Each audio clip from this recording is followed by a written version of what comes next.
This is HBR News number 518. Another day, another far-right trans mass shooter upholding patriarchy, where we discuss the news of the week and give it the Badger treatment.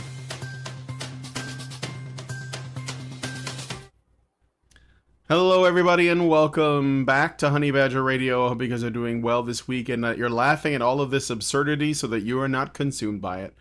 I'm your host, Brian. I'm joined by Hannah Wallet, and from a vehicle en route to the airport, Mike, who's Dr. Random Cam, has made it his point to show up, which I think is awesome, and I appreciate that quite a bit. Today as well, because Lauren happens to be driving. Yeah, and Lauren is there, like disembodied Lauren is there, so she might say things. You might hear me cursing at other drivers. That is right. You guys are in New York. Yeah.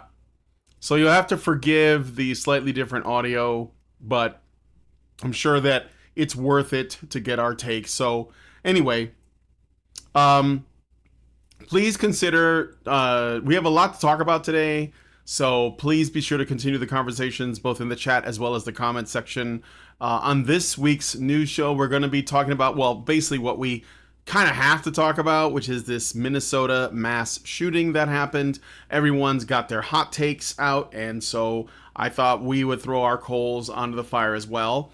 Emma Watson has announced her new relationship status as self-partnered and more, so stick around. It's going to be a good time.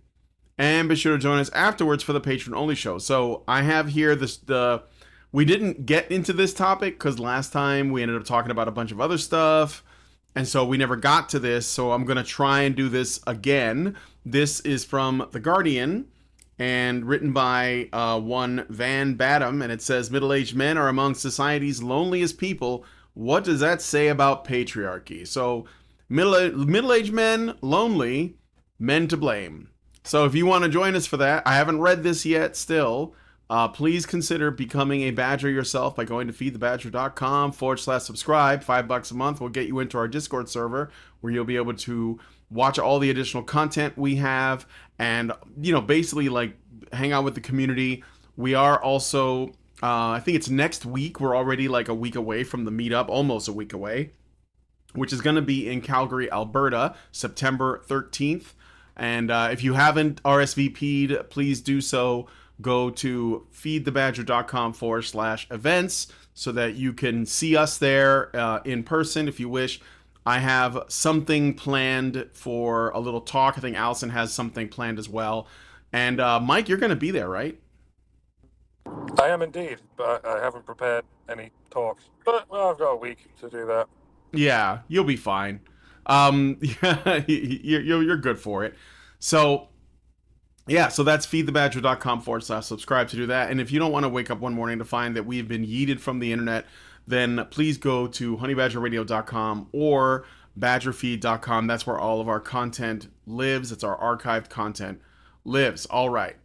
So with all that said, let us get into today's stories. All right. Well, we got to start off with this one.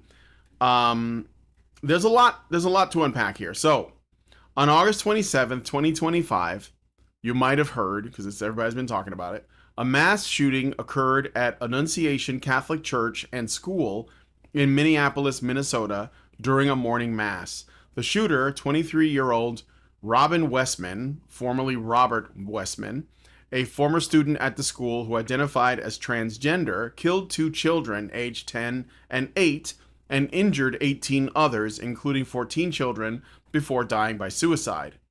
Westman, who legally changed their name from Robert in 2020, used legally purchased firearms and fired over 100 rounds targeting the church in a brief but chaotic attack. Police recovered extensive evidence, including weapons, a smoke device, and writings expressing hatred towards everybody, which is Catholics, Jews, and others, with no clear link to their transgender identity. The attack took place at approximately 8:30 a.m. in a South Minneapolis neighborhood, with Westman barricading doors and firing through stained glass windows. The writings, including a manifesto and videos posted on YouTube, which have been taken down since then, so I wasn't able... I know you can get clips on X and stuff. Revealed an obsession with past mass shooters, a desire for notoriety, and personal struggles like depression and regret over transitioning, though these are difficult to tie directly to the motive. The FBI is investigating the incident as domestic terrorism and a hate crime, citing pure indiscriminate hate aimed at Catholics. Authorities emphasize the motive appears rooted in a fascination with violence rather than a specific grievance against the church or school. Media coverage has been polarized. Mainstream and left leaning outlets like the New York Times and the BBC focus on gun control and the tragedy's impact, warning against scapegoating the transgender community, noting trans individuals are not disproportionately involved in such acts. Conservative media, like Fox News and the Daily Wire, highlighted Westman's trans identity and manifesto regrets, linking the attack to mental health issues or gender affirming care. Politicians reflect this divide, so I don't really have to get into the details of that. Public responses include vigils, gun control rallies, and anti-trans protests or commentary on platforms like X, with trans Minnesotans reporting fear of hate crimes rather. The investigation continues with police analyzing Westman's devices and residences. Community responses emphasize support for victims and calls for unity, though debates over guns, mental health, and identity persist. Official sources like the Minneapolis Police Department provide the most reliable updates as of September 2nd, 2025. So I got something to say about this, but I'm going to wait until you guys say what you want to about this unfortunate tragedy. Before I jump in, you have anything, Mike? Well, I'd just like to point out that mental illness is a thing, and hate is also a thing, but they are not necessarily the same thing. I'm not saying this guy wasn't mentally ill, but I reckon he's been taught to hate some people, because he does.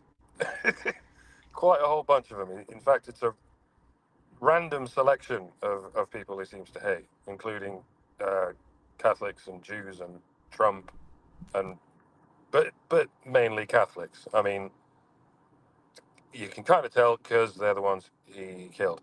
And by the way, it's okay to call this one he. I mean, it's always okay to call them what they are, but this guy in particular wanted to be a woman, but he expressed in his manifesto thing, the reason he's so depressed is that he realized he'll never be a woman. So it's kind of half transitioned and then half transitioned back, and now he's a quarter something. And yeah, this is more evidence that that kind of shit will mess you up in all manner of ways. Messes you up even more than it messes up the average male, because it's now highly disproportionately, they are overrepresented in mass shootings, like more than any other demographic you could think about. And yeah, to conclude, I think this is more to do with hate than mental illness, but it's not all one and none of the other. I think it's 3 parts hate to 1 part mental illness. I think the mental illness is caused by the hate, to be perfectly honest, and probably SSRIs. There's always SSRIs involved, but yeah, people get in such crazy headspaces because they go through the school system, which teaches them who to hate, and it's especially men, especially white men, especially straight white men, and so on. So it's no wonder this results in mental illness for quite a lot of straight white men, if you can call him straight. Probably is, but he's been taught to hate straight men. And that results in mental illness, folks.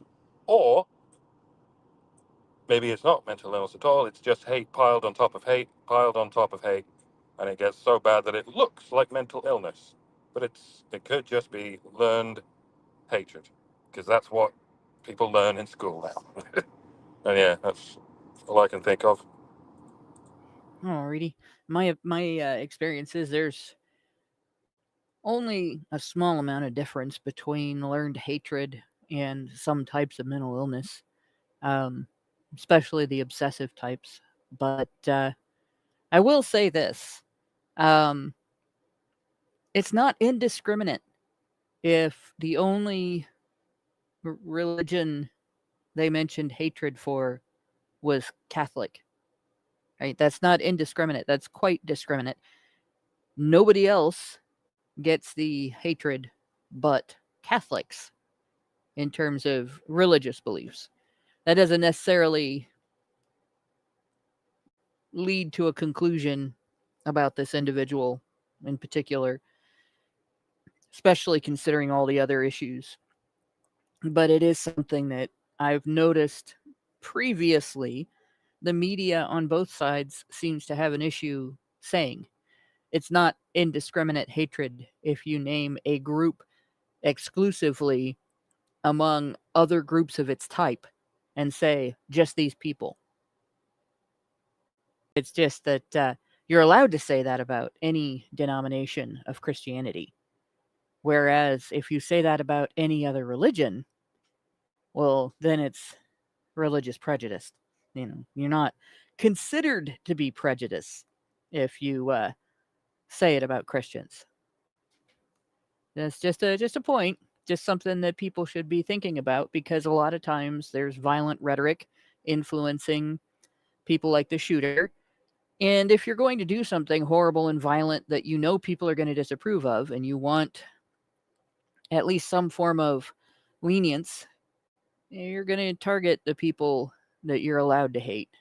You're not going to target the people that you're not allowed to hate. Aside from that, the other thing that needs to be noticed here is how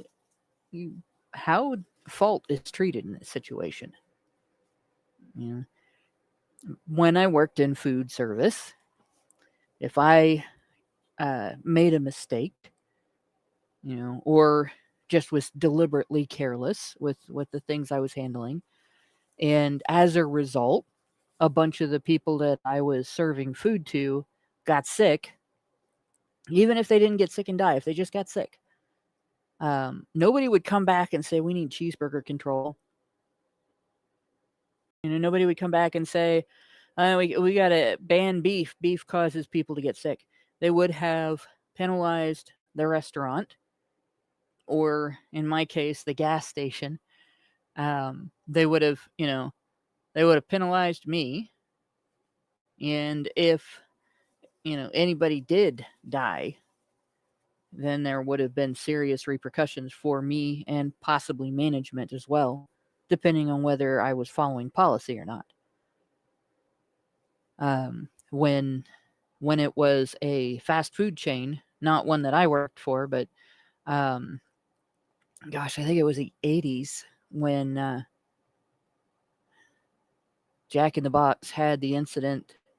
They had E. coli in their beef due to no fault of their own.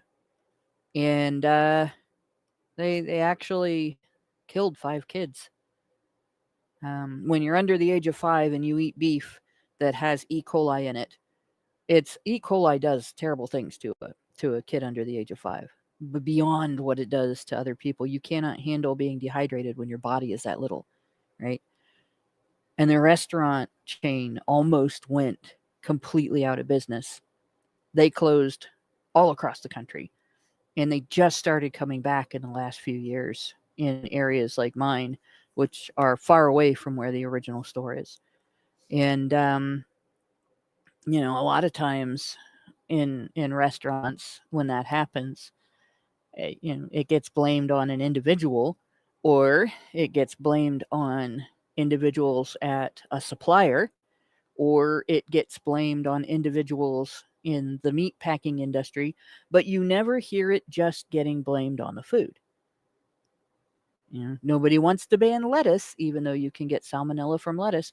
Nobody wants to ban any kind of pet that carries salmonella. Like there's different lizards that people own that carry it. Frogs carry it. Nobody even wants to ban living creatures that another person might control. But when it's something that primarily men use, a tool that primarily men use, and women don't see a direct benefit to them from that tool, like guns or video games or certain types of music, movies, porn, anything like that. Drinks that are considered more manly, like beer. All of a sudden, there is a hue and cry. It's the inanimate object. It's the unintelligent animal, right? This particular type of pet, that particular breed of animal, and so on. We got to get rid of it. We got to ban it. We can't say that people might be responsible for how they use it. We have to say that people can't handle having access to it. If you look at statistics on violent crime in the United States, as opposed to the statistics that you are handed about who engages in gun violence or how many incidents there are in a year, which may number in the hundreds, but are not as high as people think. You find out that less than 1% of the population commits violent crimes. All violent crimes, including mass shootings, including all gun crimes, including all sex crimes, including any kind of violent assault, any kind of violent theft that includes an assault. It's all lumped in there together. Less than 1% of the population is responsible for all of those crimes. So to demonize a particular group, even in well, this group is overrepresented among that less than 1% of the population, to demonize a particular sex, to demonize any demographic on the basis of an incident like this is irrational and useless. And yet, what do you have? Gun owners demonized. You have men demonized. You have men's tools suggested to be banned. You have men's interests being blamed on this, blamed for this.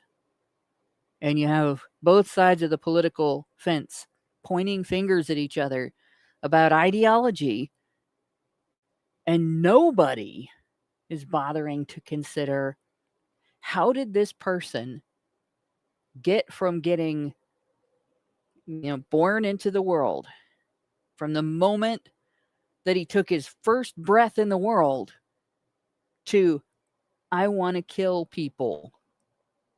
What happened in his life that changed him from somebody who just wanted to be picked up when he didn't feel good and fed when he was hungry and changed when he was wet, to wanting to kill people? If you want to look at that, instead of blaming inanimate objects or blaming ideology or suggesting that it's because he's male, or suggesting that it's because he's trans, or suggesting that it's because of who he likes or doesn't like, and all of that, everybody with an agenda will smack you down for talking about it, because nobody wants to consider the fact that a huge portion of how this individual ended up making the decision to walk into a place where there were people with a deadly weapon and start firing, one of the biggest influences is somebody that you're not allowed to criticize. Mom, dad. We're allowed to criticize dad, right?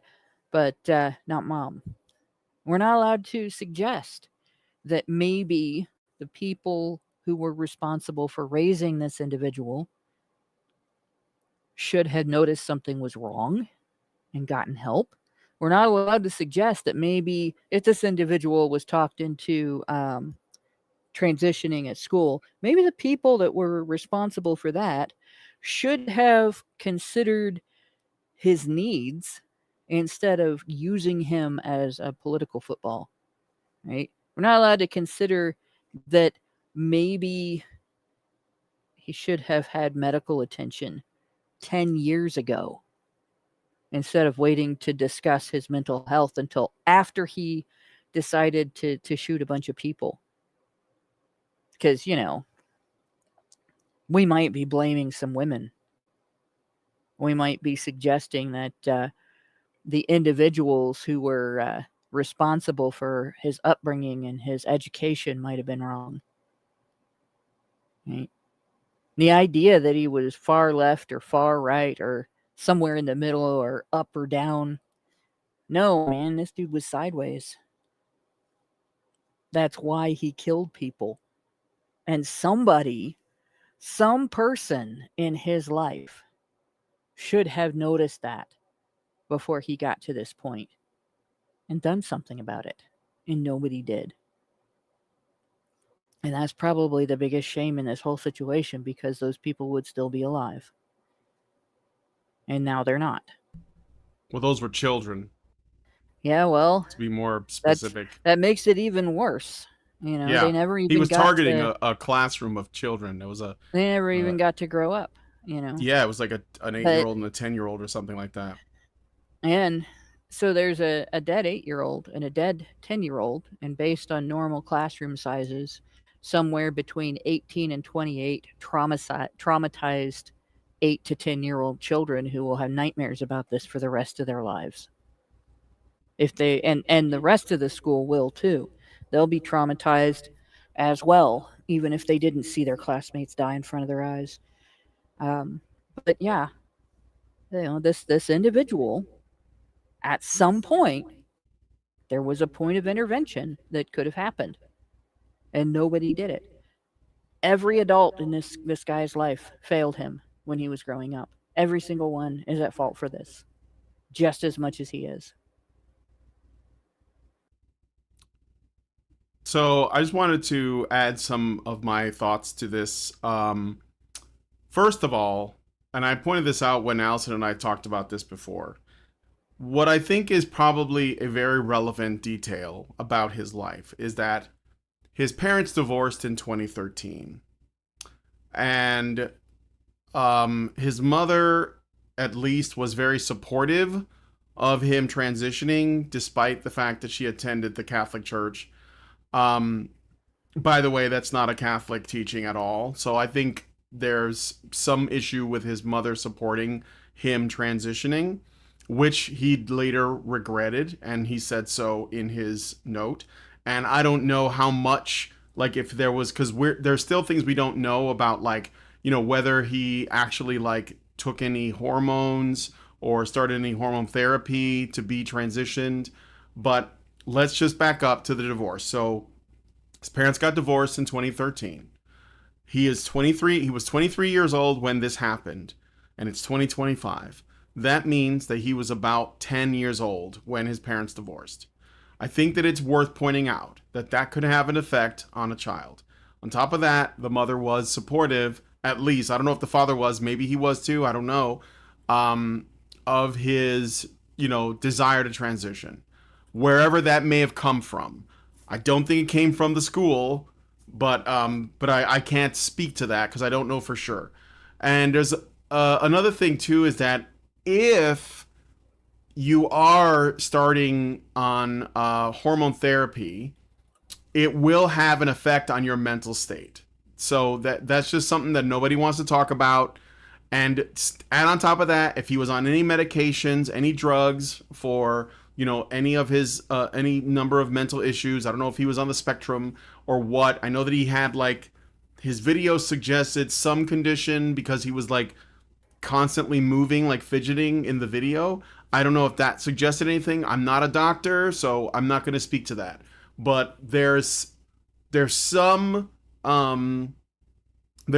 evidence that he was being medicated in some way, whether it was for the transition or for mental health or both. And I think that when you mess with your hormones, it's I don't think that the science is settled on that. And I think that there are going to be problems. And I think that when you take that and you add on top of that, that this whole, like, gender confusion phenomenon is more of a social contagion than an actual, like, anomaly of that has like a, like some basis on. I mean, there are some people who legitimately have, gender dysphoria, whatever, and they find ways to cope. They either try to like live as the gender they were born, or they transition. But I don't think that's what's happening, especially to the young people like Zoomers and maybe even Gen Alphas. They are they're just jumping on board with this whole thing, right? And a lot of them are men, or their parents push it on them, or their teachers push it on them, or media does it. They make it trendy, they make it like a fad. And a lot of men that are, especially young guys, that are looking for a positive identity to associate with masculinity because we demonize it so much everywhere. Some of them go down this road. They're like, well, if men suck so much, I think I'll live as a woman. And that's something that legit happens. And then it turns out that that's worse for them. It's probably a living hell. And maybe they lash out at the world for it. And, I think that that's entirely possible. There's also a trend of, well, there was a pattern of like transgender shooters, right? That's been coming up. If you guys remember, we've covered a couple of these. And I think that some people try to connect the dots and say, oh, that there's like some sort of concerted effort, or that this is some kind of inevitable outcome of transitioning. I think we can, safely say that that's not the case. This guy in particular is, I think that he put together a pretty schizophrenic manifesto so that people will be talking about this for a long time and trying to figure out motive and all of that. And I don't know that we're really gonna know anytime soon, at least anything very specific. But I did talk with BX, who's Bex on X, and Bex is basically like a pro Second Amendment advocate that also does a lot of research into extremist networks. She reached out to us once. Some people call her Sundress Mom or something like that. I don't know, but she reached out to us once a while back to talk about how she found out that a lot of like manosphere people or manosphere adjacent people like us were being essentially on a watch list from the FBI and the CIA and various other three-letter agencies. And she brought that to our attention because she, thought we should know, because she doesn't support the government essentially surveilling us. And since then, I've had her on the show, and she's talked about, these sort of satanic cults. There's these satanic cults like 764, which is a thing that since she's talked to us, she's actually been on mainstream news. I think she was on CBS, and she's appeared on, a number of other sort of higher profile, channels to talk about this stuff. And so since Bex has been like kind to us, I occasionally reach out to her and see how things are going. And I messaged her and I said, what do you know about this recent shooting?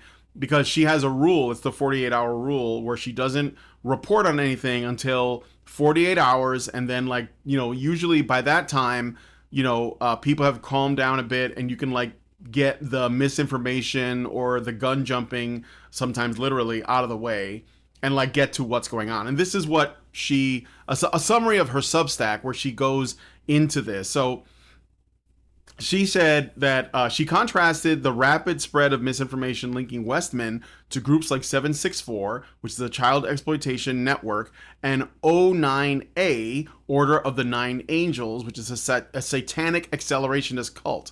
And there are accelerationists all over the internet. We've talked about this with other people like Namakates and some of the incel forums. They have people that go there. They're looking for men who, don't feel like they have a purpose. They have no place to be a part of. They're isolated. They're atomized, and they use them to do like extreme stuff, like essentially gives them a sense of purpose. Hey, join Antifa. Hey, join an Islamic, like an Islamic nation, or join this neo-Nazi group. And a lot of them will join multiple groups because they're just looking to see where they can fit in, and it doesn't even have anything to do with their necessary ideological belief system. They just want to be a part of something. They want their heroic narrative, as I say. A lot of men want that, and especially men who don't have fathers in their life, because they're like rudderless and they're looking for something, and nobody in the mainstream cares until they like shoot up a school or kill themselves in some spectacular fashion. Then they become important, and that's why I think some of this stuff happens. So she said that as we know, let me just read what the summary I have here. In Rupnow and Henderson's cases, these are two other mass shootings that I believe were connected to these cults, like 764 and the Order of Nine Angels. The author struggled to highlight these connections amid partisan noise, but by Westman's incident, public assumption of ties to such networks was immediate, fueled by viral but unverified claims, like a false Skibbity Farms account or misidentified 09 or 09A symbols. That's Order of Nine Angels. The author debunks these, emphasizing the need for verified evidence to avoid derailing investigations, while noting Westman's manifesto and gear featured obvious satanic imagery. So there were, pentagrams, and I think in the notebook there was a drawing of, I think it was the person buying a gun from Satan. Again, who knows what that means, like if they're legitimately a Satanist or not.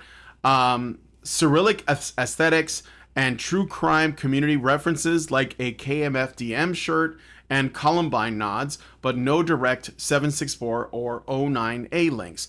Westman is compared more to the 2023 Covenant school shooter Audrey Hale, both transgender with anti-Christian grudges, minimal online footprints, and long-planned attacks, than to ComNetwork cybercriminal influence shooters.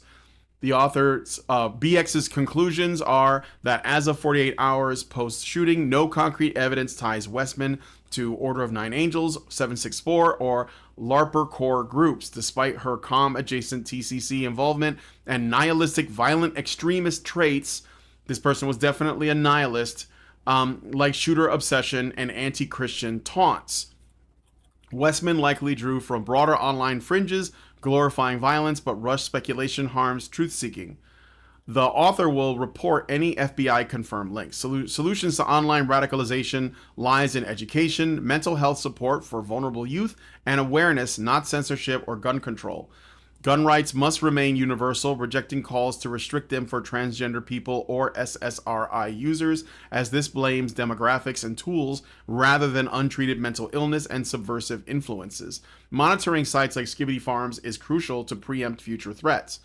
And I would add to that as well, there's a lot of feminizing chemicals and elements in our water, our air, our food, and everything. And I think that it's hurt men and women across the board, but I think that certain people who alter their hormones or their brain chemistry further, it can actually have more deleterious effects, I believe. So I think that, we should be talking about, like Hannah said, root issues like, what was up with his kid's upbringing? What did his mother teach him?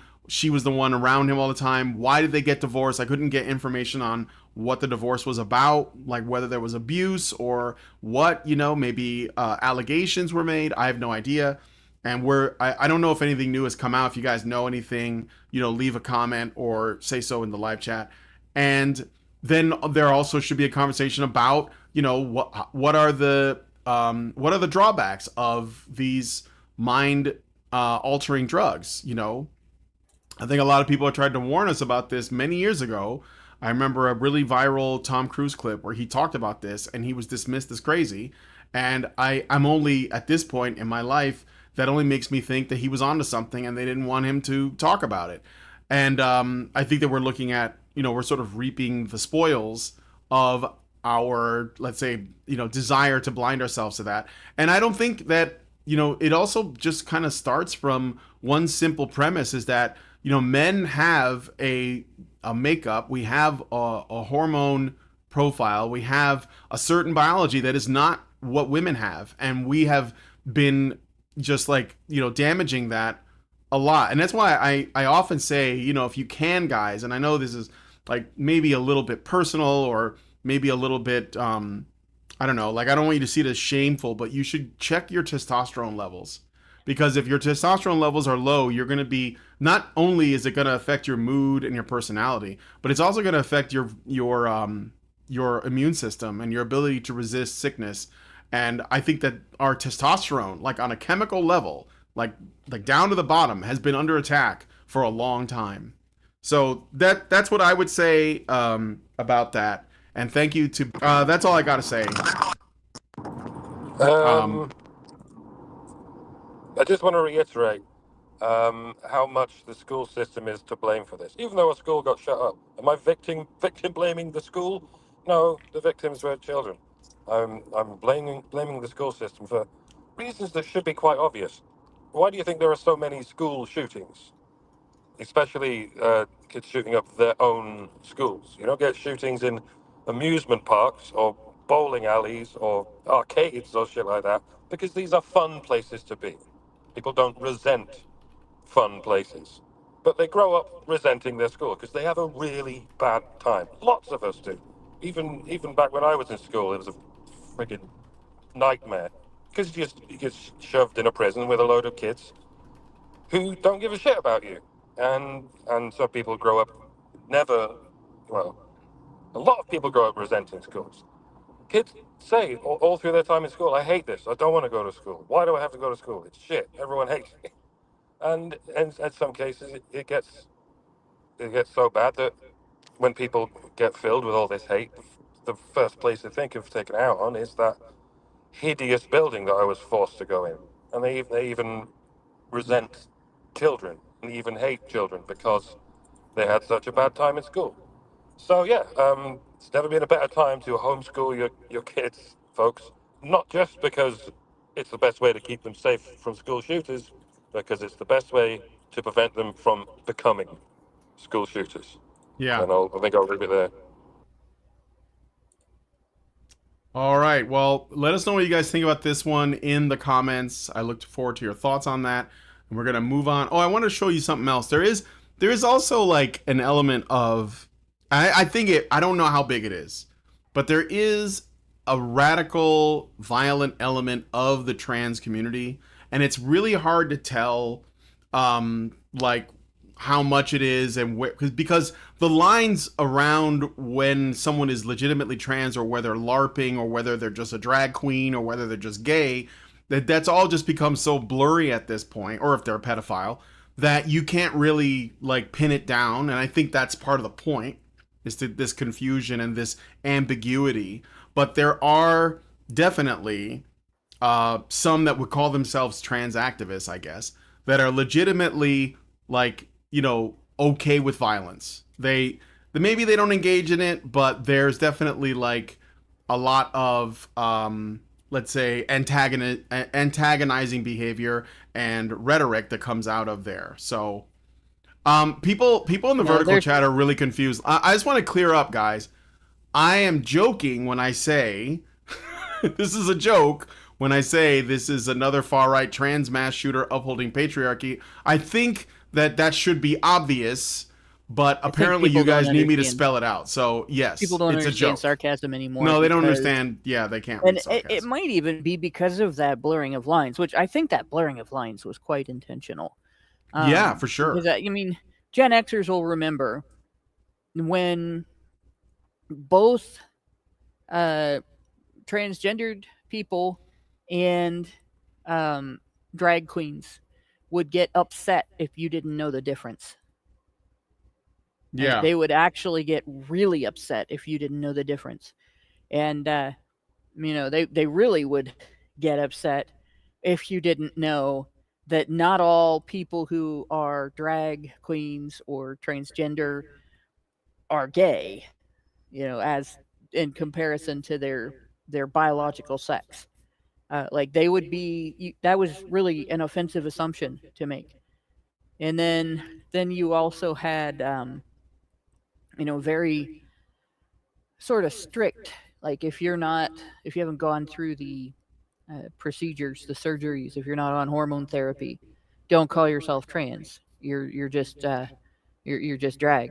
And that was very it was very offensive to indicate that somebody who just dressed up and called themselves trans and didn't use hormones and didn't have surgery, like, even if they didn't always have the bottom surgery, because the bottom surgery is very complicated and does um, leave somebody with really injured body parts, especially if they ever wanted to eat trans. But yeah, it still was considered, you're LARPing. You're not really, one of them. And now all of a sudden, you can't suggest that somebody isn't trans because their characteristics are descriptive of somebody who is a cross dresser as opposed to being trans. And you can't suggest that somebody isn't trans because they're kind of just LARPing. And you can't suggest that there's anything wrong with um, pretending to be trans for a little while and then not being trans, and saying you're the same as somebody who's actually suffered gender dysphoria, and the medical profession has told them that this is the best way to treat it. Which even now, it used to be you could at least acknowledge that maybe this isn't the best way to treat it. Maybe if somebody has gender dysphoria, there might be less intrusive, less dangerous, and more mentally healing ways to treat it than changing their body. Yeah. Right? But because of all of the political activism involved, we now have this situation where a person can go full on past everything that people have ever been comfortable with into some strange area of, like, wearing a dog mask and parading around in bondage gear in public in a place full of children, and say you have a prejudice if you think that that behavior is inappropriate, crossing boundaries, crossing lines, shouldn't be inflicted on the people around them. The same thing that you would say to a straight couple that paraded down the street in bondage, spanking each other's butts and stuff like that. Nobody would accept that, right? But because it is politically incorrect to criticize somebody for being gay, or criticize somebody for being trans, or criticize somebody for cross-dressing or anything like that, you now get to use, you're just saying that because if they do something that anybody would not accept, if a straight couple did it. Yeah, sure. So yeah, that's this situation. I'm sure this person had that going on as well, and probably the last few shooters that have been trans have had the same thing, where they did things that anybody else would have been called out for, or somebody would have maybe suggested that anybody else needed help because of those symptoms. And particularly in their school, the adults probably did nothing because you can't say anything about them because they're trans. Yeah. All right, well, let us know what you guys think about this one in the comments. Going to move on to the next story, but I did get a super chat, so I'm going to read that one really quick. Master Rogue gave us $5. Thank you, Master Rogue, and says, if they caught me, then they put me in a cell with 20 locks unless I can pin it on Jack in the Box. I guess that's a song lyric. I don't really know. All right, I don't know what you kids listen to these days. So we're going to move on to the next story. Thank you guys so much, and I look forward to your comments on that story. And if we get like more information out of BX or something, I'll follow up. But I don't know what we're gonna learn, so we'll see. All right, so this created a stir in the, let's say, the left side. A Wired article published on August 27th, 2025 by Taylor Lorenz, no less, exposed the Chorus Creator Incubator Program, which is a secretive initiative funded by the 1630 Fund, a major liberal dark money organization. The program offered Democratic-leaning social media influencers payments ranging from $250 to $8,000 a month to bolster progressive messaging online. with over 90 creators involved, boasting a collective audience of more than 40 million followers. Contracts reviewed by Wired require participants to maintain secrecy about their funding and involvement, prohibit using program resources for unauthorized political content without prior approval, and mandate routing interactions with politicians through Chorus. High-profile influencers such as Olivia Juliana. You guys remember Olivia Juliana was supposed to be the what was she, like the queer woman of size or something that was supposed to be talking to like men and trying to get them to vote, for Kamala Harris or something. David Pakman, who claims to be a centrist but obviously is not. Leigh McGowan, politics girl, never heard of her, and others who must attend advocacy training, messaging check-ins, and events. The 1630 Fund, founded in 2009 as a counter to conservative dark money like the Cook Network, has funneled hundreds of millions to left-leaning causes without disclosing donors, allowing it to bypass Federal Election Commission reporting requirements. The response has been sharply divided and polarized. Conservative outlets like the Daily Caller and Headline USA amplified the story as evidence of hypocritical Democratic astroturfing, while Reddit communities such as R True Reddit and R Politics debated its implications, with some viewing it as a necessary catch-up to Republican media strategies and others decrying it as manipulative. Progressive influencers and co-founder Brian Tyler Cohen issued strong rebuttals, with Cohen releasing a video on August 29th calling the article misleading and riddled with factual inaccuracies, framing Chorus as a nonprofit scholarship and mentorship program for independent creators rather than a partisan pay-to-play scheme. Chorus itself disputed the secrecy claims, of course they did, stating creators are free and encouraged to discuss their involvement and face no content restrictions. Though it did not address specific contract clauses. Wired added an editor's note on August 28th clarifying details after feedback from a lawyer involved in a Zoom call. Yes, these claims are heavily contested, particularly by those directly involved, interestingly enough, who argue the reporting sensationalizes a legitimate support program for creators while ignoring smaller practices or similar practices on the right. Critics like Cohen accuse Lorenz of bias, noting her funding ties to similar dark money sources, so that's great. He exposed her connections, like the Ahmadiyar group, which supports Wired, and highlighted that creators can and do criticize Democrats freely. Some influencers like V. Spahar and Kat Abu Gazella complained about unauthorized use of their images in fundraising materials, lending credence to ethical concerns, but others, such as Lauren Piretra, defended the payments as fair compensation for unpaid work. Broader discussions on platforms like Slashdot and r/neoliberal question the ethics of non-disclosure agreements and FFC evasion, but acknowledged dark money's bipartisan prevalence, with no formal investigations announced as of September 2nd, 2025. And I just want to add to this as well. I think Taylor Lorenz may have, there might be a little bit of infighting going on there on the left with the progressives. I think Taylor Lorenz, because she wrote for, I think, the New York Times, and she is kind of notoriously disliked by everybody. And I think that she's just sort of lashing out and, trying to start shit. But the other thing I'll say too is that while I know that these people were coached on, talking points, I don't think they were, let's say, people who didn't believe what they were supporting. So I think that's a misleading thing that I think a lot of people on the right are doing wrong when they say, oh, these people don't really believe it. Because I think they do. I think that if you're going to invest in people to send out your message or blow your horn for you, it's probably a lot easier if they're people who are already inclined to support your sort of side of the political aisle, so to speak, like if they're already feminists, which is why I picked this story, because we've talked about at length how many astroturfed activist feminists there are on the internet that are paid by dark money to engage in debates on larger platforms like the Whatever podcast or something like that.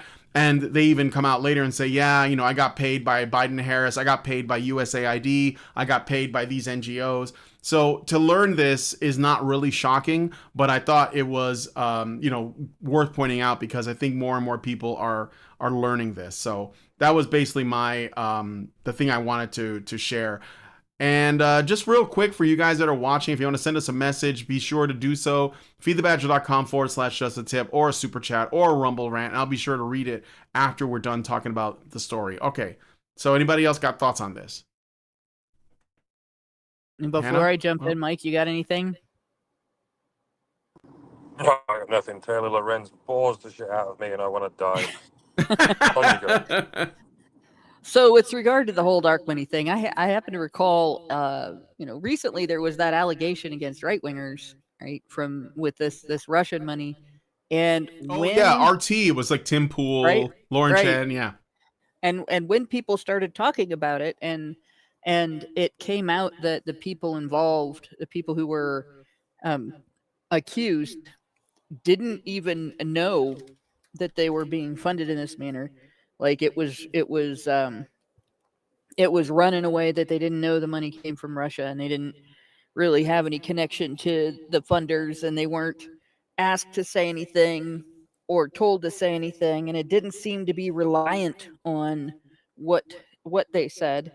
The left still went ballistic with, oh, they're being bought off. They don't believe any of this. They're just paid propagandists, and they're breaking the law. They should be arrested for violating election laws, and you know, just everything they could think of to accuse, to you know, present this as some sort of nefarious, like the right is a the whole right wing is a Russian conspiracy, like anything that's not super far left is part of the right wing, and no matter what was said in terms of you know, this wasn't even direct, this wasn't even, there was no communication, there was no way for them to be like, well, we need to say these things because we won't get paid if we don't, you know.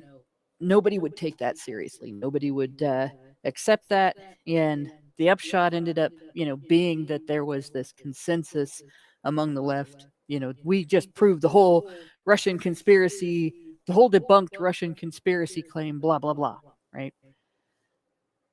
In the meantime, they've been accusing the right of all kinds of dark money shenanigans for years without evidence, and assumed that that proved all of that as well. But when anything is brought up about left-wing dark money, even sort of gray money, like comes from George Soros, that everybody knows about because it's done in public, there are pathways you can trace if you actually feel like it. Plus the establishment money that goes into all things left-wing, including banks donating to feminist organizations and so on. Oh, you're a conspiracy theorist for talking about that. What is wrong with you thinking that that has any influence or, you know, means that the feminism or that the feminist establishment is part of the political establishment and part of the business establishment, part of the economic establishment, right? The financial establishment. No, it's all bullshit. They just merited that money because what they're doing is right. And you're a conspiracy theorist for even bringing it up. And here we have what is essentially another Patreon for just people in the left wing. And it is filled with examples of what they would call dark money if the right was doing it. And the reality is, anytime one side has any flow of money related to any discussion, any talk, any news reporting, any commentary, anything, the other side is going to accuse wrongdoing. They're going to make all kinds of claims about conspiracies, and back and forth will happen about, oh, you're just a conspiracy theorist and bullshit. And when you get to the truth at the bottom of it, there are people on both sides who are heavily funded by the establishment. And then there are people like us. We don't Yeah. make a lot. We get a little bit of help from individuals who are fans, who are not part of the establishment. They're just regular folks.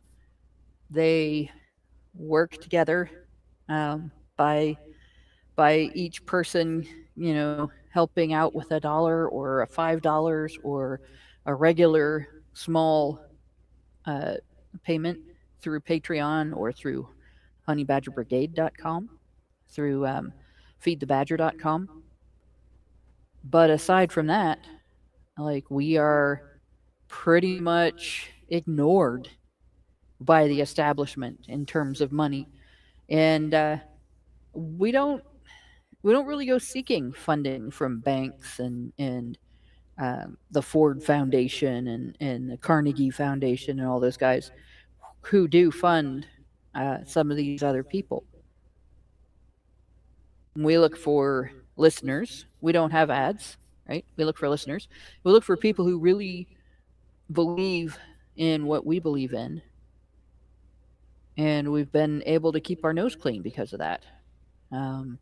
So, you just kind of have to, anytime you see an influencer out there that's big, that has a huge audience, that gets promoted by establishment media, especially if you see them guest starring on any kind of mainstream establishment commentator show or anything like that, everything they say, take it with a grain of salt, research it, and maybe consider that it might be either promoted because of the ideology that it's attached to, or stated by the individual because of the dollars that it's attached to. And listen to smaller creators like us. Share our stuff, right? Boost our reach, and don't necessarily make us gospel either. Question everything. Independently verify. Read everything you can get your hands on about these subjects, and inform yourself. Yep. But definitely never trust a big platformed, establishment fed, establishment featured commentator, because frankly, you're dealing with somebody that's not trustworthy. And that's true. That's not just true on the left. It's obvious on the left, but it's also true on the right. Yeah. All right. So I got a super chow. I'm gonna read that out. Meredith G, thank you, gives us $5 and says, HBR News number 518. So we have a situation where a young man's family breaks apart due to divorce. The SSRI problem only brings up the issue that this young man was pill milled. Don't deal with the problem, but push medication on him so he will behave. Mm-hmm.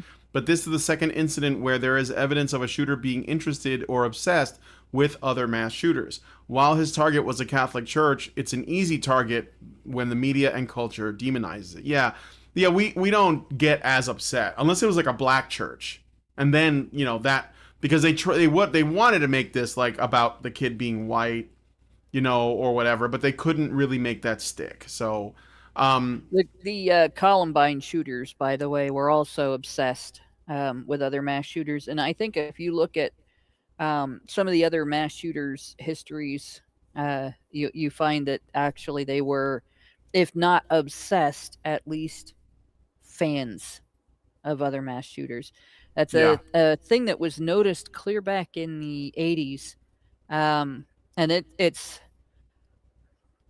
there was a young lady who had a particularly fucked up youth who is thought of as the first school shooter. There were school shooters before her, but she was the first school shooter to be widely reported in the media as a school shooter, and they sort of coined the phrase because of her and kids like her. who just the reporting was so widespread. I don't remember her name, but I remember the name of the band that made a song about her. She was asked why she did what she did, and she flippantly answered to the reporter, "I don't like Mondays." And Yeah. the Boomtown Rats in the UK. This school shooting happened in the US, right? She stood in her bedroom across the street from a school that she didn't even attend, and just shot. She just picked off kids at the school. Yeah. But in any case, the Boomtown Rats made this song out of her statement, and the title of the song was "I Don't Like Mondays." And that reporting led to, it wasn't something where they've blamed other school shootings on this, right? Oh, these people would never have thought of this if this girl hadn't been widely reported on. But it was encouragement. Yep. When you have notoriety for something like that, people who are similarly disturbed with similar violent impulses due to similarly dysfunction caused as anger, Yeah. they may decide to manifest it in a similar manner, especially if they are seeking fame. And I think that may have been like this guy may have still been, he may have exploded in some other way, if not for the fact that he knew this was a pathway to fame.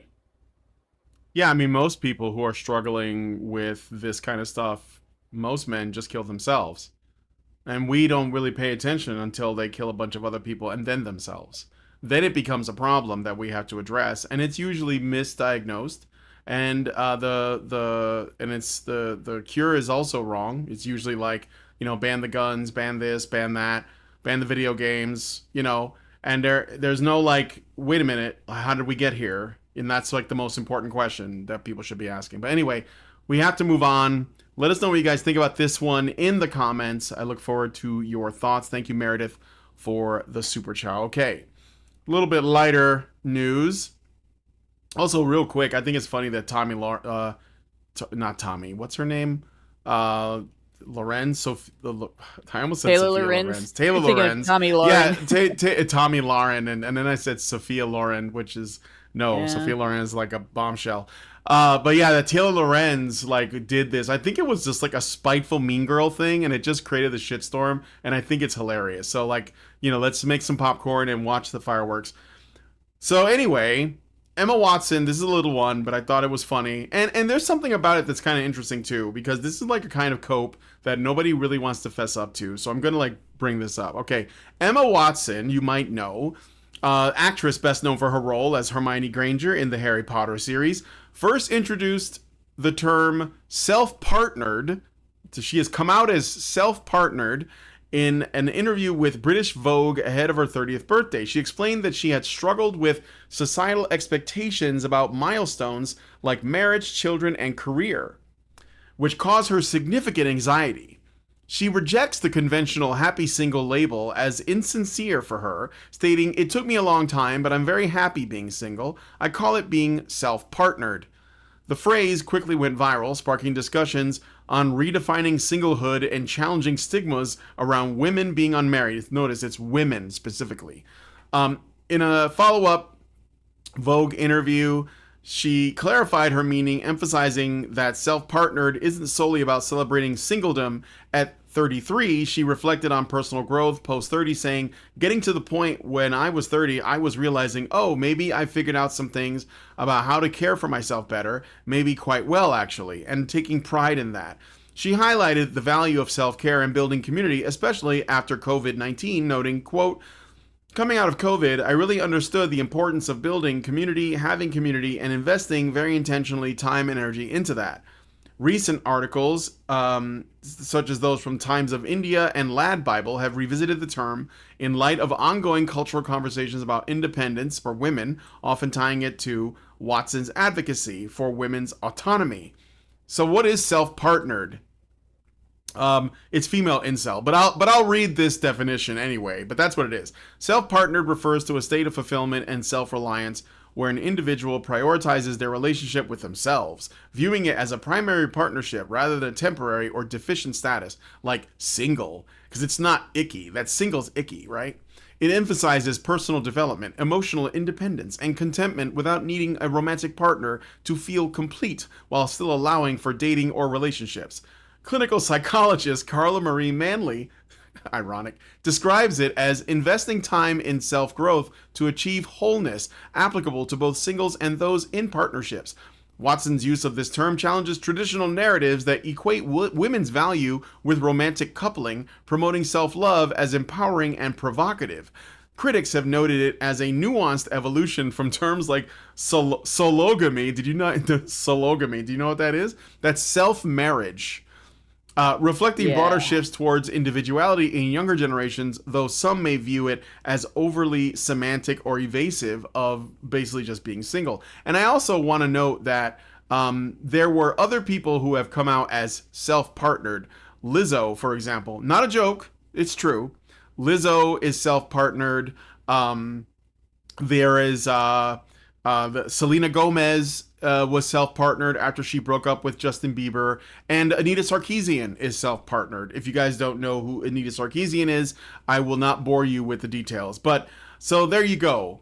Take that, patriarchy. I'm alone, and it's okay. That doesn't make me a loser. So, okay. So this is something that I gotta jump on first. Okay, All yeah, right. go ahead. There is no such thing. None of the celebrities that are saying this mean it. It has absolutely nothing to do with their lives. They don't give a rat's ass about whether they're partnered with somebody or not, because they're all narcissists. But it does put somebody whose name hasn't been in the news cycle for a while back up into the top of the reporting circles so that you will hear their name. And the evidence that I have that is what she is doing is the fact that in 2019, before COVID, NBC published an article. Emma Watson says she's partnered. Here's what that means and why it's not a bad idea. So 6 years ago, she did this. Yeah. Right.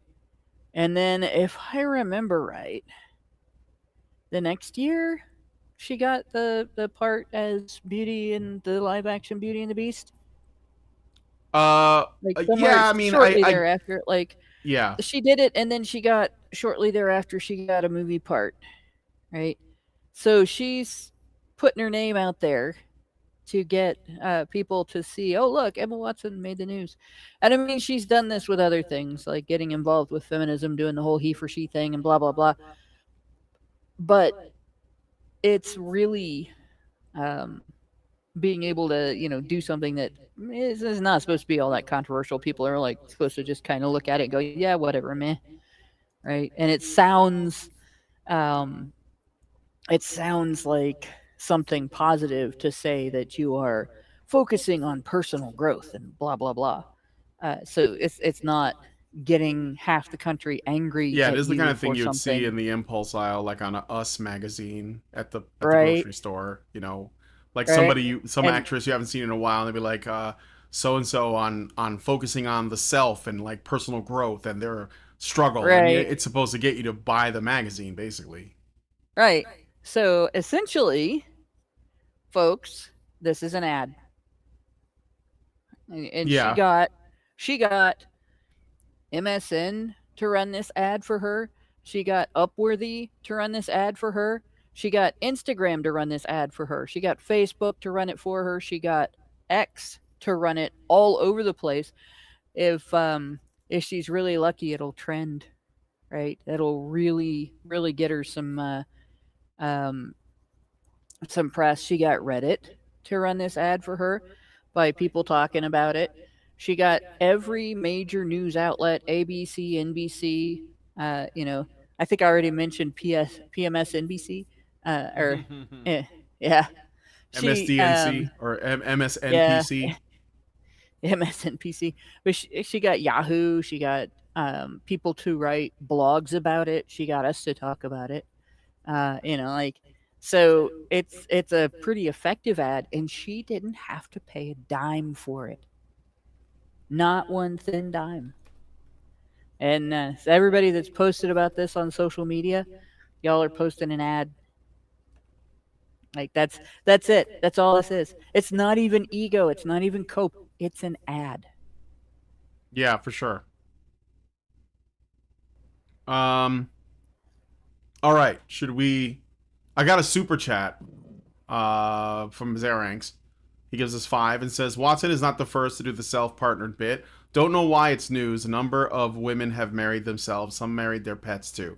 Yeah, I thought it was funny because again, like, not that I think there's anything, I don't know, worth celebrating to just be like alone, but it's funny that when women are in basically going MGTOW, there's like all of this press around it.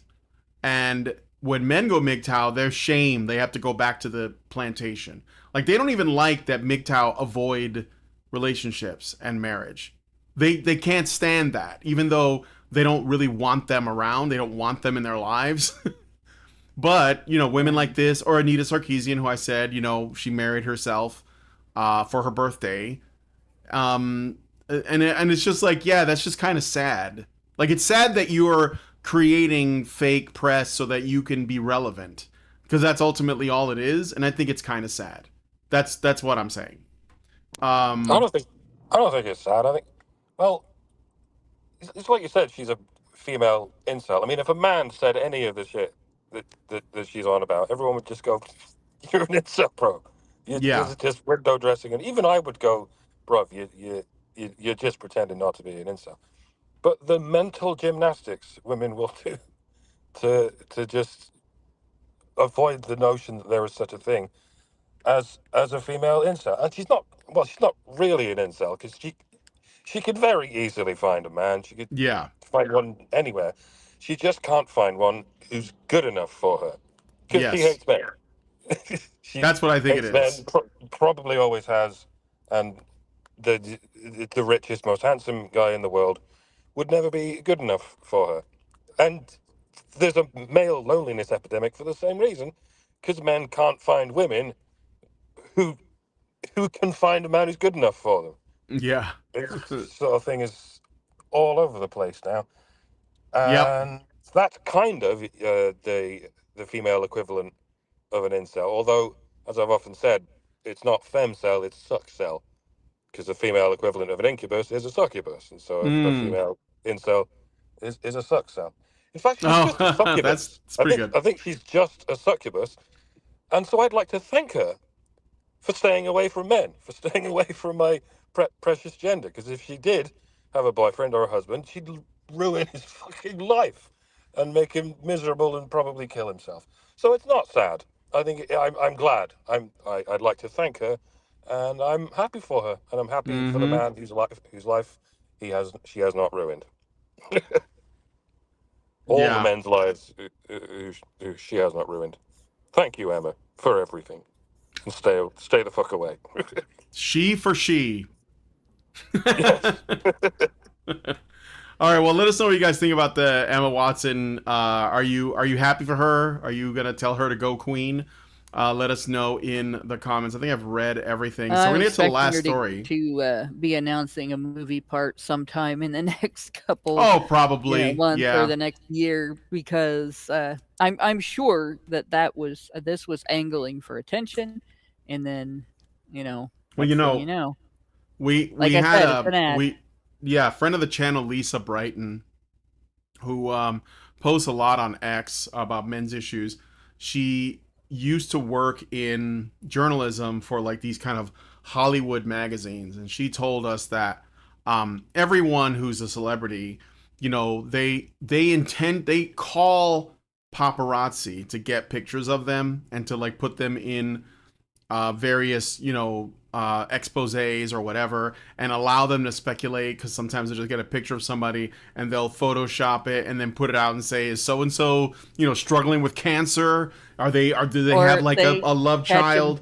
And the point catch of 'em it is to essentially mid-sneeze keep them in the news yeah, so they're that they on might get drugs. apart. So yeah, that's all it Yeah. is. Like actors are they can be some of the biggest sluts when it comes to looking for work. I've known actors, I worked in theater, and Yeah. they can be shameless.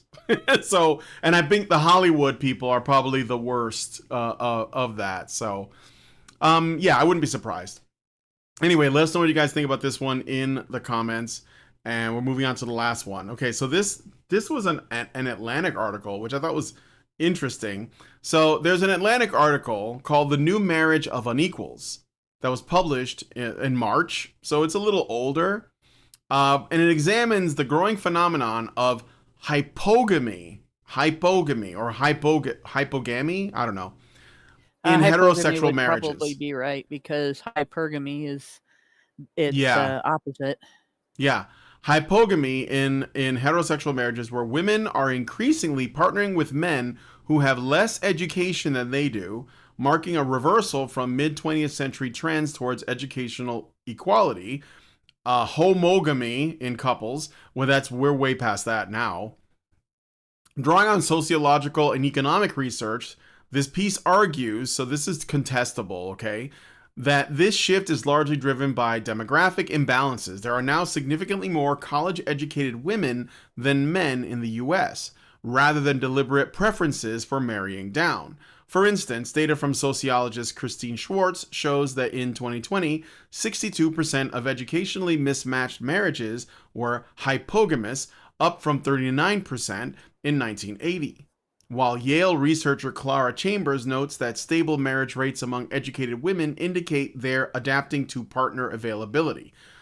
Historical context highlights how post-World War II, rising female college enrollment pushed towards homogamy, but recent stagnation in male education has tipped the scales, with economists like Benjamin Goldman estimating that only 9.6% of Americans born in 1980 ended up in such unions where the woman holds a 4-year degree and the man does not. The article delves into the dynamics of these relationships, using anecdotes to illustrate persistent gender roles and economic realities. Examples include Mary, a geospatial studies graduate who became a stay-at-home mom while her less educated husband runs a welding business and out-earns her, and Sonia Ben Hedia Tuomi, a PhD holding linguist who is the breadwinner with her auto industry husband as a stay-at-home dad, facing societal awkwardness like assumptions he's stolen their child. Research supports that in hypogamous couples, women often still shoulder more childcare and domestic labor, experiencing a post-childbirth earnings penalty, though less severe than in equal education pairs, per studies in Austria and the World Values Survey. The author concludes that while hypogamy may signal women's empowerment amid a shortage of suitable male partners, it also underscores broader societal tensions, including political divides between genders, declining marriage rates, and narratives from the manosphere blaming feminism for men's economic woes, ultimately questioning whether this new marriage of unequals fosters true equality or reinforces imbalances. And before you guys jump on it, I want to point out that this isn't actually measuring how much they earn, but just their education. And I did a fireside chat yesterday with This Is Shah. We talked a little bit about dowry laws of the past and how a lot of the stuff that we're talking about now is very recent history in terms of the way that marriages, dating, wooing, courtship, all that worked is very recent in the grand scheme of things. And what is happening now is, I believe, that this is trying to some degree to cope with what's really on the ground occurring, which is that you have women who are getting every possible opportunity to get a higher level of degree in colleges, but they're most of the time not actually finding a job that essentially pays that degree off. They're not starting a business. They're not really, let's say, ambitious in that particular field. And a lot of them just end up with regular jobs and a lot of debt, which that's what they usually bring to a marriage or relationship. if they can't pay it off. And so, for example, in that example they gave, where you had a geospatial studies graduate who became a stay-at-home mom while her less educated husband runs a welding business and out earns her, that sounds exactly like what I'm saying. So essentially, Yeah. he is picking up the bill for her, student loans, and but he happens to have like a functional job that's actually practical, like welding, which people need, as opposed to her geospatial studies degree, which I don't even know where. Like, I'm sure there are places where you can use it, but you see what I mean. So that this is not really about women dating down, unless they see the education difference as a status difference, which is possible. So anyway, that's what I want to say. Even if she works in her degree, even if her degree gives her an income, like it takes 2 to 4 years to become a nurse. If you go for RN instead of LPN, you need a bachelor's, and it can even take 5 years to get that bachelor's if you are planning on specializing in anything. Like you want to be an RN, but you specifically want to work in mental health care, or you specifically want to work in OB-GYN or anything like that. It that usually adds, like, here's what your electives are going to be, and you might want to take some extra. You might want to have a minor, right? But your average pay just for an RN, a regular RN, is between 40 and 50 an hour, right? It takes minimum 7 months to become a welder, and it's 50 to 60 per hour. So you earn $10 more per hour to be a welder than to be a nurse, and it takes you less time to become a welder than it does to become a nurse. Now, that's just basic education in welding. Like, you can, again, specialize, and it might take longer, and there are other welding programs that can lead to things like underwater welding, which is incredibly dangerous, but does pay quite a bit more. But even then, it's pretty common to have a certificate or a degree in like 2 years, 1 to 2 years. You can get a bachelor's, but for the most part, you don't have to. So yeah, you could even be working in your field as a woman, and depending on what degree you go to, if you go for a degree in early childhood education or early childhood care, and say you're going to be a daycare professional or a preschool teacher, you do not earn nearly as much as a welder. The amount, in fact, that you earn teaching at preschool is almost, the last I heard, it was barely over what people earn if they're working as a barista. So it's and you might spend, a huge amount of money to get there. So you have all this debt, and if you don't work for the same school for long enough, they won't pay it off. You are paying it off. And so yeah, it's not just in terms of money. Having a degree is not a guarantee of anything, and that's if AI doesn't kill your job, or there isn't some other thing that keeps you from getting your job. If you study to do something that relies on hand and arm strength and being able to work on patients, in a way that involves moving their bodies and lifting and applying pressure to their bodies and things like that, like chiropractic care, or being a massage therapist, or even sports medicine, and you're tiny, you might not get hired for that job. It's just the same as if you're, it's something that they shouldn't involve large men to get into either. Because a lot of people will be like, no, I don't want that guy working on me. And it is a waste of the students' money to advise them to study something that they're not going to get a job in. And that, we've seen that firsthand in my house. But in any case, yeah, this whole thing of hypo, I don't know, hypogamy, hypogamy, whatever you want to call it. I am pressing X on that one. So I Yeah. think most of the time when women get married, they have seen something that they think that they can benefit from. They're not. Women will say romance is the most important thing to them, but they're not romantic. They don't do romantic things for him. They just expect him to do romantic things for them, right? They don't even engage in a whole lot of gestures to indicate that they care at all, um, especially if they're working all the time. So it's bullshit. I'm calling bullshit on this.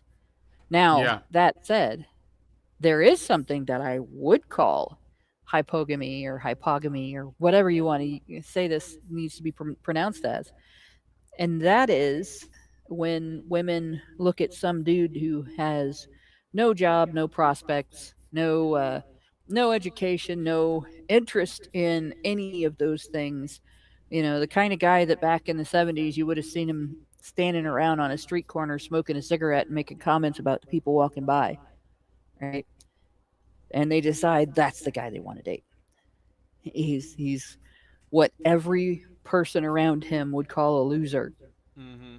and they haven't seen something in him. Well, this guy's going places, he just hasn't done it right now.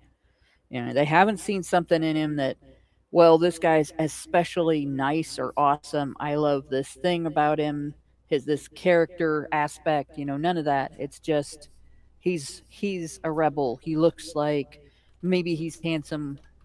He's like that James Dean character, um, but he's completely, as far as the rest of society is concerned, completely useless to the community, and maybe even an inconvenience to the people around him. And his only redeeming quality might be that this girl has some interest in him, or they look at the mugshot of the guy that has the pretty eyes, and then, I want that guy. Like that's what I would consider to be hypogamy. Yeah. Like you can, and unless she's a moron, in which case then she can't do better. But you can do better, and you're not gonna fix that guy. The only thing that could possibly fix that guy is if he decides he wants to be better and has some life experience that helps him figure out how, right? But that's not going to be you. In fact, anybody that gets into that guy is basically going to enable him, Yeah. and that's women will do that, right?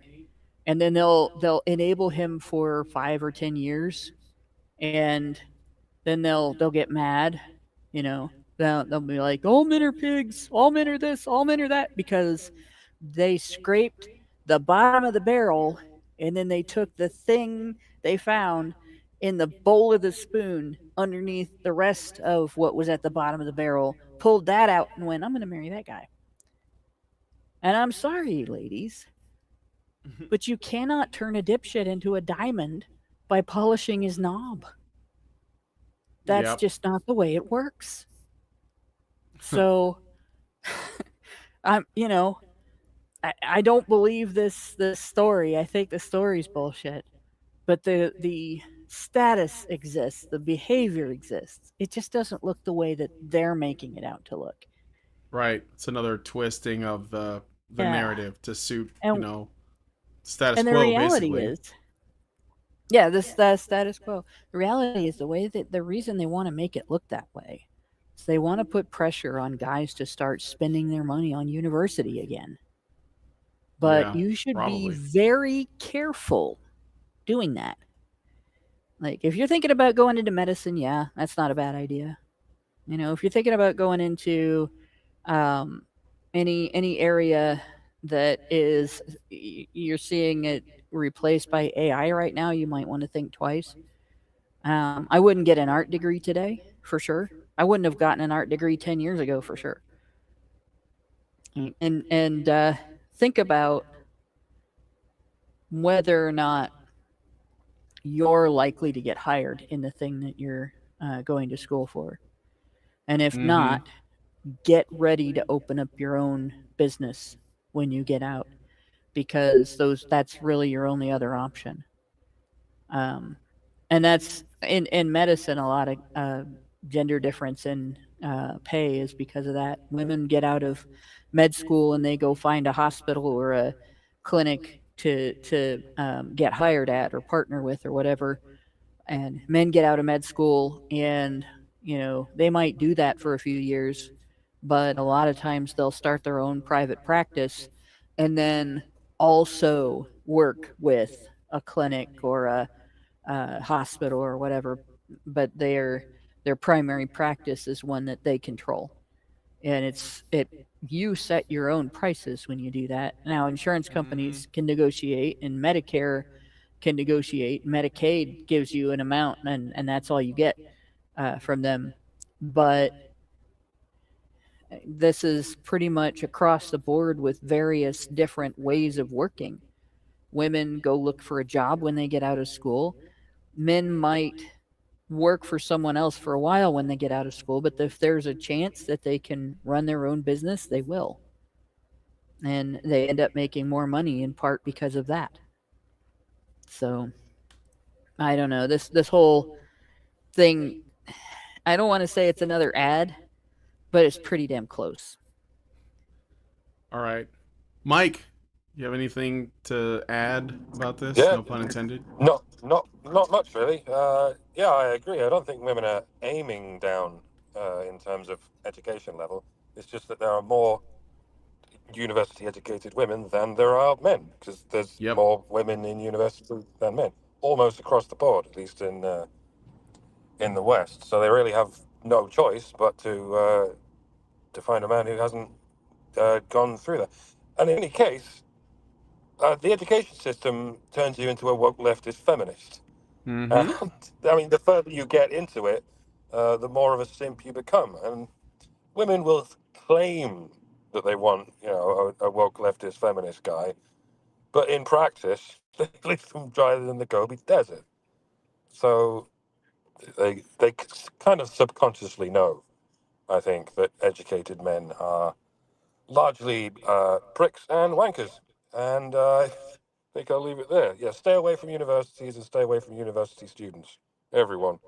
They're all wankers, including me. For And sure. we're just pulling up our destination, so this is good timing. All right. We'll Well, have to start. that's that's it then. That's the last story. So we're going to go into the patron show now, and we're gonna try to go through this article. Maybe we won't. I don't know. There's lots of other stuff we could talk about. It all depends on whoever is in the after show chat with us. So if you want to come join us in the patron show and derail us from this conversation, and I welcome that, please go to feedthebadger.com/subscribe to join our community. $5 a month will get you into Discord, where you'll be able to watch all the additional content. And if you give it higher levels, you can actually join in the conversation with us in person, tell it to our face or our virtual faces. And hopefully we'll see you guys there. And I just want to say to the people in the vertical chat, because I guess I probably should have picked my title more carefully. I was kidding, obviously. Not a far-right white supremacist transgender mass shooter. The idea is absurd. That's why I put it. I thought it was funny and sarcastic. But a lot of people don't seem to get that. Maybe we've just become way too, like, I don't know, like the sensitivity around these topics has gotten to the point where everyone takes everyone literally all the time, and you can't make a joke. So yes, obviously not a far right like white I think Rosie O'Donnell was literally saying that the mass shooter was like a MAGA white nationalist guy, and she's like did she move to Ireland or something? So anyway, yeah, you got PO'd, I guess. So, but it's fine. I'll just try to consider that the vertical chat is special and alter my titles accordingly so that I don't like confuse you guys too much. So Anyway, thanks guys for coming on the show. Thank you to Mike for taking the time. And have a good flight to England. You're going to Scotland, right? Mike? Oh, he left. All right. Well, yeah. So anyway, we're going to wrap the show up there. Thanks guys for coming on. If you guys like this video, please hit like, subscribe if you're not already subscribed, hit the bell for notifications, leave me a comment, let me know what you guys think about what we discussed on the show today, and please, please, please share this video because sharing is caring. Thank you guys so much for coming on today's episode of HBR News, and we'll talk to you guys in the next one. See you next Tuesday. Men's rights activists are machines, dude. Okay? They are literal machines. They are talking point machines. They are impossible to fucking deal with, especially if you have like a couple dudes who have good memory on top of that too. Holy shit, you're fucked.